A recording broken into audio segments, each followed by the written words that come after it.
અરવલ્લી જિલ્લા કલેક્ટરને શંકાસ્પદ મેલ મળતા ખળભળાટ મચ્યો છે। મોડાસા ખાતે આવેલી કચેરીને ઉડાવી દેવાની ધમકી મળતા જ કલેક્ટર પ્રાંત અને મામલતદાર કચેરી ખાલી કરવામાં આવી હતી। તમામ કર્મચારીઓને બહાર કાઢી સર્ચ ઓપરેશન હાથ ધરવામાં આવ્યું હતું। શંકાસ્પદ મેલ અંગે સાયબર ક્રાઇમ કાર્યવાહી કરશે। આપ બધાને વિદિત છે જે રીતે ભારત સરકાર ગૃહ મંત્રાલય તરફથી જે સૂચના આવી હતી જે મોકડ્રીલ કરવાની છે, એક ઓપરેશન અભ્યાસ બ્લેકઆઉટની જે આજે મોકડ્રીલ કરવાની છે એમાં ઘણા બધા જિલ્લાઓની કેટેગરાઇઝ ભારત સરકાર તરફથી કરવામાં આવ્યા છે અને રાજ્ય સરકાર તરફથી પણ સૂચના આપવામાં આવી છે।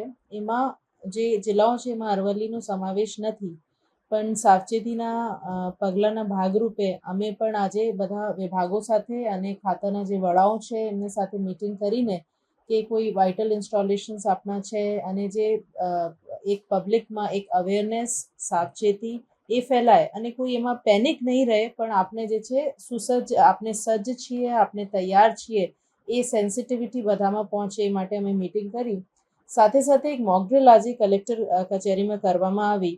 એમની પૂર્વ ભૂમિકામાં એ પણ છે કે અમે એક શંકાસ્પદ મેલ કલેક્ટર ઓફિસમાં અમે મળ્યું, કલેક્ટરના મેલ આઈડી પર જ મળ્યું અને વધારાના સાવચેતીના પગલાંના ભાગરૂપે અમે બોમ્બ સ્ક્વોડને પણ બોલાવીને આખી ઓફિસની એમનાથી ચેકિંગ કરાવી છે અને એવી કોઈ વસ્તુ સદનસીબે મળી નથી, પણ એવા એક મેલ મળ્યા હતા એટલે અમે સાયબર ક્રાઇમમાં પણ એમને રિપોર્ટ કર્યું છે અને એમાં ગુના નોંધાવવા માટે પણ પોલીસને સૂચના આપી છે। એ સાથે સાથે અમે જે છે રિસ્પોન્સ કરતા બધા ઓફિસને અત્યારે ઇવેક્યુએટ કરાવ્યું છે અને જે SOP પ્રમાણે એક મોકડ્રીલ કરવામાં આવી છે।